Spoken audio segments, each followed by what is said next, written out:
ఈ రోజు కూడా ఒక 2 పాలసీలు తీస్తున్నాం.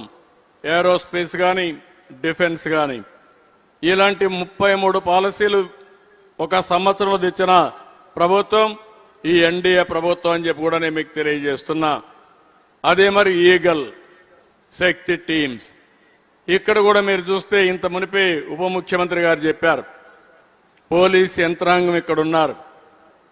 మీరే సమర్థవంతంగా యాక్ట్ చేశారు. ఒకప్పుడు తీవ్రవాదుల్ని పూర్తిగా ఎదుర్కొన్న సత్తా ఉండే యంత్రాంగం ఇది.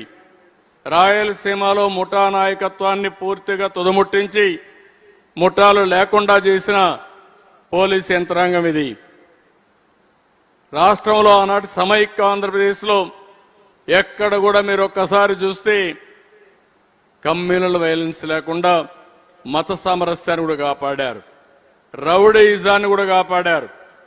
నేను ఒక మాట చెప్పాను ఆ రోజు, రాష్ట్రంలో గంజాయి విపరీతంగా పెంచి పోషించారు, ఒక్కసారి కూడా సమీక్షలు చేయలేదు. దాని పర్యవసానం గంజాయికి బాగా అలవాటు పడిపోయారు.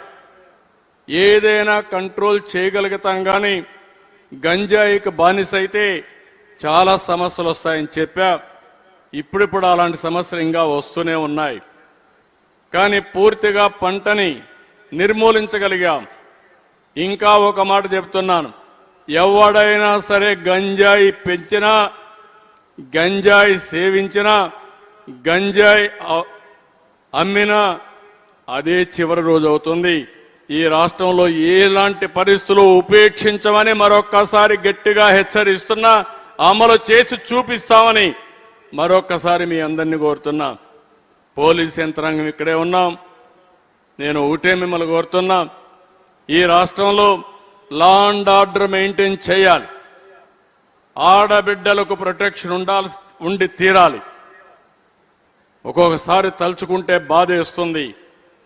3 సంవత్సరాల ఆడబిడ్డల పైన లైంగిక ఏదింపులు వినడానికే అసహ్యం వేస్తుంది. అలాంటి వారికి మర్యాదగా చెప్తే వినరు. విననప్పుడు వినే విధంగా చేసి డెమాన్స్ట్రేటివ్గా పోతే తప్ప ఇది సాధ్యం కాదని చెప్పి కూడా నేను మీకు తెలియజేస్తున్నా. నేను రాజకీయాలను ఎక్కడా విభేదించను, విమర్శలను ఎప్పుడు కూడా తీసుకుంటాను. నేను ప్రజలకు ఎప్పుడప్పుడు చెప్పగలుగుతాను. కానీ రాజకీయ ముసుగులో నేరాలు చేయాలంటే మాత్రం నా దగ్గర ఈ రాష్ట్రంలో కుదరవని మరొక్కసారి విజ్ఞప్తి చేస్తున్నా. ఈ విషయంలో యంత్రాంగం కూడా అప్రమత్తంగా ఉండాల్సిందిగా మిమ్మల్ని కోరుతున్నా. నెక్స్ట్ ఈరోజు మీరు చూస్తే ఇవన్నీ చేసే ముందే 7 వైట్ పేపర్స్ పబ్లిసైజ్ చేశాం. Polavaram, CRDA, AP Amaravati, energy పైన, ల్యాండ్, మైన్స్, మినరల్, ఫారెస్ట్ పైన, ప్రొహిబిషన్, ఎక్సైజ్ పైన, లా అండ్ ఆర్డర్ పైన, ఫైనాన్స్ పైన 7 వైట్ పేపర్స్ అన్ని పబ్లిసైజ్ చేశాం. అవన్నీ చేసిన తర్వాత ఎక్కడికక్కడ క్లీనప్ అంతా ప్రారంభించాం. ఇంటీరియం బడ్జెట్ పెట్టాం. మళ్లీ అవగాహన పెంచుకున్నాం. ఫిస్కల్ డిసిప్లిన్ తీసుకొచ్చాం. ఇప్పటికి 24,811 కోట్ల రూపాయలు పాత బకాయిలన్నీ పే చేశాం.